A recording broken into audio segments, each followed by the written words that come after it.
ಅವರ ಒಂದು ಸ್ಟ್ರಾಟಜಿ ಇಲ್ಲಿ ವರ್ಕೌಟ್ ಆಗಿದೆ. ಇಲ್ಲಿ ಅಡ್ಡ ಮತದಾನದಿಂದ ನಮಗೊಳಿತಾಗುತ್ತೆ ಅನ್ಕೊಂಡಿದ್ದಂತ ಜೆಡಿಎಸ್ ಬಿಜೆಪಿಗೆ ಮುಖಭಂಗ ಆಗಿದೆ. ಕ್ರಾಸ್ ವೋಟಿಂಗ್ ಬೆನ್ನಲ್ಲೇ ಸಚಿವ ಎಚ್.ಡಿ. ಕುಮಾರಸ್ವಾಮಿ ಒಂದು ಬಾಂಬ್ ಸಿಡಿಸಿದ್ದಾರೆ. ಜಿ.ಟಿ. ದೇವೇಗೌಡರ ಹೆಸರೆತ್ತಲ್ಲ ಅಂತ ಕೇಂದ್ರ ಸಚಿವ ಎಚ್.ಡಿ.ಕೆ ಅವರು ಹೇಳ್ತಾ ಇರುವಂತದ್ದು. ಇನ್ನು ಮೈಸೂರಿನ ನೆಲದಲ್ಲೇ ನಿಂತು ರೆಬಲ್ ಶಾಸಕರಿಗೆ ಎಚ್.ಡಿ.ಕೆ ವಾರ್ನಿಂಗ್ ಕೊಡ್ತಾರೆ. 2028ರ ಅಗ್ನಿ ಪರೀಕ್ಷೆಗೆ ರೆಡಿ ಆದ್ರ ಹಾಗಿದ್ರೆ ಕುಮಾರಸ್ವಾಮಿ ಅವರು ದೊಡ್ಡಗೌಡರ ನಂಬಿಕೆಗೆ ದ್ರೋಹ ಬಗೆದ್ರ ಸ್ವಪಕ್ಷದ ಶಾಸಕರು. ಪರಿಷತ್ ಸೋಲಿನ ಇನ್ಸೈಡ್ ಸೀಕ್ರೆಟ್ಸ್ ಅನ್ನ ಕೇಂದ್ರ ಸಚಿವ ಎಚ್.ಡಿ.ಕೆ ಬಿಚ್ಚಿಡ್ತಾ ಇದ್ದಾರೆ. 2006ಕ್ಕೆ ಹೋಗ್ತಾರೆ. 2013ರ ಇತಿಹಾಸವನ್ನ ಕೂಡ ಕೆದಕಿ ಮಾತನಾಡ್ತಾ ಇದ್ದಾರೆ. ಮೈತ್ರಿ ಪಾಳೆಯದ ನಡುಕಕ್ಕೆ ಈ ದಳಪತಿಯ ಒಂದು ಹೇಳಿಕೆ ಕಾರಣ ಆಯ್ತಾ? ಆ 4 ಜನ ಯಾರು ಅಂತ ಗೊತ್ತು. ಇನ್ನು ಮುಂದೆ ಯುವಕರಿಗಷ್ಟೇ ಪಟ್ಟ. ಹಾಗಿದ್ರೆ ಅವ್ರು ಹೇಳ್ತಾ ಇರುವಂತದ್ದು 2006ನ ನೆನಪಿಸ್ಕೋತಾ ಇದ್ದಾರೆ. 2006ರಲ್ಲಿ ಅವರೇ ಮುಖ್ಯಮಂತ್ರಿ ಆಗಿದ್ದಂಥದ್ದು, ಮೈತ್ರಿಯಲ್ಲಿ ಮುಖ್ಯಮಂತ್ರಿ ಆಗಿದ್ದು. 2013ರ ರಾಜಕಾರಣವನ್ನ ಅಥವಾ ಆ ಸಮಯದಲ್ಲಿ ಯಾರ್ಯಾರು ನಮ್ಮ ಪರವಾಗಿದ್ರು ಅನ್ನೋದನ್ನ ಕೂಡ ನೆನಪಿಸ್ಕೋತಾ ಹೇಳ್ತಾರೆ. ಅಲ್ಲಿ ಮತ್ತೊಂದು ಪಾಯಿಂಟ್ ಹೇಳ್ತಾರೆ, ಇನ್ನು ಮುಂದೆ ಯುವಕರಿಗಷ್ಟೇ ನಾವು ಏನು ಪಟ್ಟ ಆಗಿರಬಹುದು, ಜವಾಬ್ದಾರಿಯನ್ನಾಗಿರ್ಬಹುದು, ನಂಬಿಕೆಯನ್ನಾಗಿರಬಹುದು ನೀಡೋದು ಅಂತ ಹೇಳಿದಾಗ, ಹಿರಿಯರು ಅಥವಾ ತುಂಬಾ ದಿನಗಳಿಂದ ನಂಬಿಕೆಯನ್ನ ಯಾರು ಉಳಿಸ್ಕೊಂಡು ಬರ್ತಿದ್ದಾರೆ ಅನ್ನೋ ನಂಬಿಕೆ ಎಚ್.ಡಿ.ಕೆಗೆ ಇತ್ತು, ಅವರೇ ಕೈ ಕೊಟ್ಟಿದ್ದಾರೆ ಅಂತ ಪರೋಕ್ಷವಾಗಿ ಹೇಳೋಕೆ ಆರಂಭ ಮಾಡಿದ್ದಾರೆ ಎಚ್.ಡಿ. ಕುಮಾರಸ್ವಾಮಿ ಅವರು. ಆ 4 ಜನ ಯಾರು ಅಂತ ಹೆಸರು ಮಾತ್ರ ಹೇಳ್ತಾ ಇಲ್ಲ. ಆದ್ರೆ ಒಂದ್ ರೀತಿಯಾಗಿ ಇನ್ ಮುಂದೆ ಯುವಕರಿಗಷ್ಟೇ ಪಟ್ಟ ಅಂತ ಹೇಳ್ತಾ ಇರೋದ್ರಿಂದ ಹೊಸಬ್ರಿಗೆ ಅವಕಾಶ ಕೊಡ್ತೀವಿ, ಸಾಕು ನಂಬಿಕೆ ಇಟ್ಕೊಂಡಿದ್ದಕ್ಕೆಲ್ಲವೂ ಹುಸಿ ಮಾಡಿದ್ದಾರೆ ಹಳಬ್ರು ಅಂತ ಹೇಳ್ತಾ ಇದ್ದಾರೆ. 18 ಜನ ಶಾಸಕರ ಪೈಕಿ 14ಕ್ಕೆ ಬಂದಿರುವಂತದ್ದು ಮತ. ಇನ್ನು ಮಿಕ್ಕಿದ್ದೇನಾಯ್ತು? ಹಾಗಿದ್ರೆ ಆ 4 ಜನ ಯಾರು ಅಡ್ಡ ಮತದಾನಕ್ಕೆ ಮೊರೆ ಹೋಗಿದ್ದಾರೆ, ಯಾರು ಕಾಂಗ್ರೆಸ್ ಏನು ಪ್ರಯತ್ನ ಪಡ್ತಾ ಇತ್ತು ಸೆಳೆಯೋದಕ್ಕೆ, ಅದಕ್ಕೆ ಮೊರೆ ಹೋಗ್ಬಿಟ್ಟು ನಮಗೆ ನಂಬಿಕೆ ದ್ರೋಹ ಮಾಡಿದ್ದಾರೆ, ಗೊತ್ತಿದೆ ನನಗೆ, ಪಾಠ ಕಲಿಸ್ತೀನಿ ಅಂತ ಹೇಳ್ತಾ ಇದ್ದಾರೆ. ಇನ್ನು 2028ರ ಚುನಾವಣೆಯನ್ನ ಗೆಲ್ಲಲೇಬೇಕು ಅಂತ ಇರುವಂತಹ ಒಂದು ಶತಸಿದ್ಧ ನಾವು ಗೆಲ್ಲೋದು ಅಂತ ನಂಬಿಕೆಯನ್ನ ಇಟ್ಕೊಂಡಿರುವಂಥದ್ದು. ಆದ್ರೆ ಅದೆಲ್ಲದಕ್ಕೂ ಕೂಡ ಪಾಠ ಕಲಿಸ್ತೀನಿ, ಇನ್ ಮುಂದೆ ನಾನು ಯುವಕರಿಗೆ ಮೊರೆ ಹಾಕ್ತೀನಿ, ಅವಕಾಶ ಕೊಡ್ತೀನಿ ಅಂತ ಹೇಳ್ತಾ ಇರುವಾಗ ಇಲ್ಲಿ ಗೊತ್ತಾಗ್ತಾ ಹೋಗುತ್ತೆ ಹಳಬ್ರನ್ನ ಬಿಟ್ಟು ಬಿಡ್ತಾರ, ಯಾರ ನಂಬಿಕೆ ದ್ರೋಹ ಮಾಡಿದ್ದಾರೆ ಅವರನ್ನ ಅಂತ. ಶಾಸಕರುಗಳು ಕೆಲವರು ಇಲ್ಲ ನಾವು ಯಾವುದೇ ಕಾರಣಕ್ಕೂ ಅಭ್ಯರ್ಥಿ ಆಗದೇ ಇದ್ದರೆ ರಾಂಗ್ ಮೆಸೇಜ್ ಹೋಗ್ತದೆ, ಸೋಲು ಗೆಲುವು ಚುನಾವಣೆಯಲ್ಲಿ ಇದ್ದಿದ್ದೆ, ಅಭ್ಯರ್ಥಿಯನ್ನು ನಿಲ್ಲಿಸಲೇಬೇಕು ಅಂತ ಹೇಳಿ ನಮ್ಮಲ್ಲಿ ಭಾಳ ಕೆಲವು ಶಾಸಕರು ಒತ್ತಾಯಗಳನ್ನು ಮಾಡಿದ್ರು. ನಾನು ಅವತ್ತು ಹೇಳಿದ್ದೆ,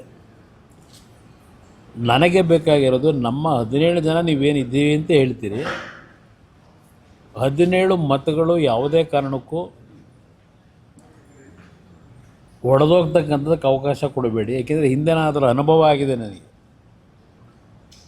ಆ ಹಿನ್ನೆಲೆಯಲ್ಲೇ ಹೇಳಿದಾಗ ಇಲ್ಲ ನಮಗೆ ಪರೀಕ್ಷೆ ಮಾಡಬೇಕು, ನಿಜಕ್ಕೂ ಯಾರ್ಯಾರು ಯಾವ ರೀತಿ ಇದ್ದಾರೆ, ಈ ಪಕ್ಷದ ಬಗ್ಗೆ ಗೌರವ ಇಟ್ಟವರು ಯಾರಿದ್ದಾರೆ, ಹಿತಶತ್ರುಗಳು ಯಾರಿದ್ದಾರೆ, ಇದು ಪರೀಕ್ಷೆ ಆಗಬೇಕು ಅಂದರೆ ನೀವು ಅಭ್ಯರ್ಥಿ ಹಾಕಲೇಬೇಕು ಅಂತಕ್ಕಂಥದ್ದು ನನ್ನ ಮೇಲೆ ಒತ್ತಡ ತಂದಂಥದ್ದು.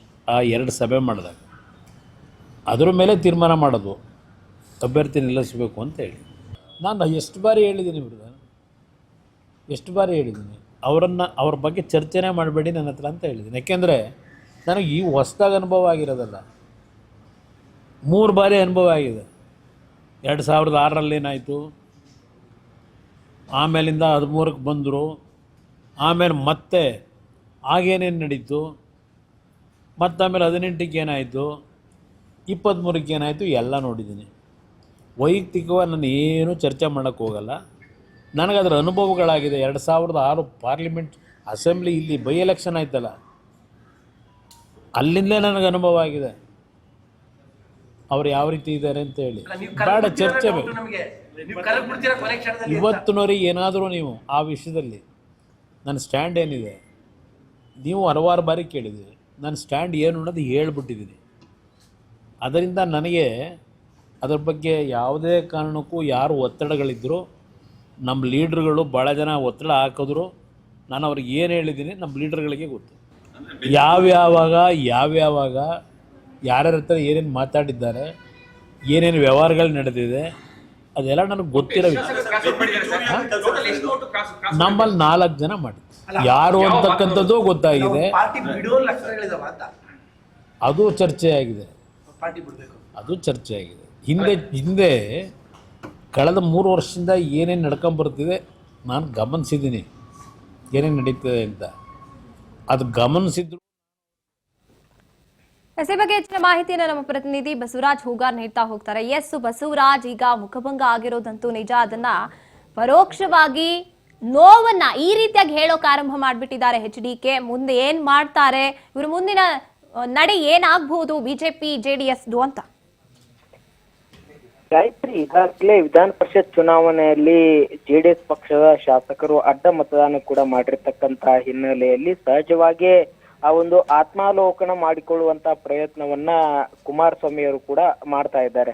ಈಗಾಗಲೇ ಇವತ್ತು ಮೈಸೂರಿನಲ್ಲಿ ಕೂಡ ಮಾತನಾಡಿದ್ದಾರೆ. ಒಂದ್ ಕಡೆ ಈಗಾಗಲೇ ಯಾರೆಲ್ಲ ಅಡ್ಡ ಮತದಾನ ಮಾಡಿದ್ದಾರೆ ಅವರ ಸಂಪೂರ್ಣ ವಿವರ ಕೂಡ ನನ್ನಲ್ಲಿದೆ. ನಮ್ಮ ಒಂದು ಶಾಸಕರ ಒಂದು ಯಾವ ರೀತಿ ಪಕ್ಷ ನಿಷ್ಠೆ ಇದೆ ಅನ್ನುವಂಥದ್ದನ್ನ ಒಂದು ಚೆಕ್ ಮಾಡ್ಲಿಕ್ಕೇನೆ ನಾನು ನಮ್ಮ ಅಭ್ಯರ್ಥಿಯನ್ನ ಹಾಕಿದ್ದೆ ಅನ್ನುವಂತಹ ನಿಟ್ಟಿನಲ್ಲಿ ಕೂಡ ಕುಮಾರಸ್ವಾಮಿ ಅವರು ಕೂಡ ಹೇಳಿಕೆಯನ್ನು ಕೂಡ ಕೊಟ್ಟಿರ್ತಕ್ಕಂಥದ್ದು. ಪ್ರಮುಖವಾಗಿ ಈಗಾಗಲೇ ಒಂದ್ ಕಡೆ ಅಡ್ಡ ಮತದಾನ ಮಾಡಿರ್ತಕ್ಕಂತ ಹಿನ್ನೆಲೆಯಲ್ಲಿ ಒಂದಿಷ್ಟು JDS ಪಕ್ಷದಲ್ಲಿನ ಅಸಮಾಧಾನ ಬಹಿರಂಗವಾಗಿ ಕೂಡ ಸ್ಫೋಟಗೊಂಡಿರ್ತಕ್ಕಂಥದ್ದು. ಕೆಲವು ಕಡೆಗಳಲ್ಲಿ ಕೂಡ ಶಾಸಕರ ಅಸಮಾಧಾನ ಇದೆ ಅನ್ನುವಂಥದ್ದು ಕೂಡ ಆಗಾಗ ಗೊತ್ತಾಗ್ತಾ ಇತ್ತು.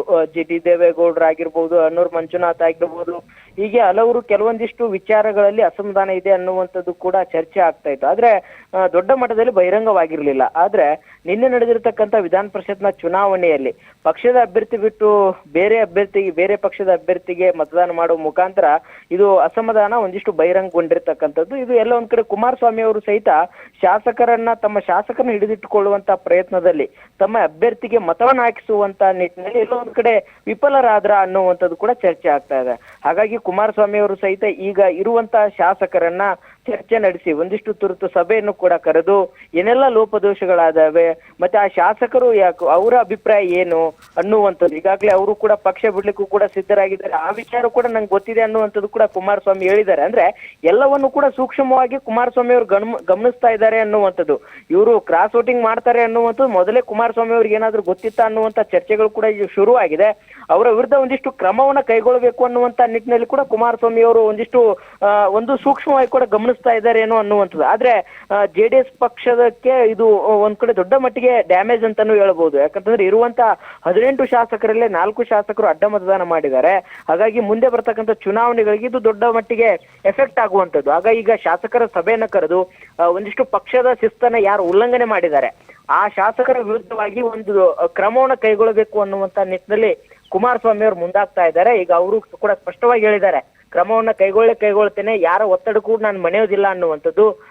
ಒಂದು ಪರೋಕ್ಷವಾಗಿ GT ದೇವೇಗೌಡರ ವಿರುದ್ಧವೂ ಕೂಡ ಒಂದು ಗುಡುಗಿದ್ದಾರೆ. ಒಂದ್ ಕಡೆ ಅವ್ರ ಹೆಸರ ಪ್ರಸ್ತಾಪ ಮಾಡಿದಂತ ಸಂದರ್ಭದಲ್ಲಿ ಸಹಿತ ಅವ್ರ ಹೆಸರ ಹೇಳ್ಬೇಡಿ ಅನ್ನುವಂತ ನಿಟ್ಟಿನಲ್ಲಿ ಕೂಡ GT ದೇವೇಗೌಡರ ವಿರುದ್ಧವೂ ಕೂಡ ಕ್ರಮ ಆಗುವಂತ ಎಲ್ಲ ಸಾಧ್ಯತೆ ಕೂಡ ಇದೆ. ಹಾಗಾಗಿ ಕುಮಾರಸ್ವಾಮಿ ಅವರು ಈಗ ಶಾಸಕರ ಜೊತೆ ಸಭೆ ನಡೆಸಿ ಮುಂದೆ ಈ ರೀತಿಯಾಗಿರ್ತಕ್ಕಂಥ ಅಡ್ಡ ಮತದಾನ ಆಗದಂತ ನೋಡಿಕೊಳ್ಳುವಂತಹ ರೀತಿ ಕೂಡ ಮುಂದಾದಂತೆ ಕಾಣ್ತಾ. ಅದರ ಜೊತೆಗೆ ಯಾರು ಪಕ್ಷವನ್ನ ಬಿಡ್ತಾರೆ ಬೇಕಾದ್ರೆ ಬಿಡ್ಲಿ, ಹೊಸಬರಿಗೆ ಅಂದ್ರೆ ಯುವಕರಿಗೆ ನಾವು ಅವಕಾಶ ಮಾಡಿ ಕೊಡ್ತೇವೆ ಅನ್ನುವಂಥದ್ದನ್ನು ಕೂಡ ಕುಮಾರಸ್ವಾಮಿ ಅವರು ಹೇಳಿರ್ತಕ್ಕಂಥದ್ದು. ಗಾಯತ್ರಿ, ಥ್ಯಾಂಕ್ ಯು ಬಸವರಾಜ್ ನಿಮ್ಮೆಲ್ಲ ಮಾಹಿತಿಗಾಗಿ.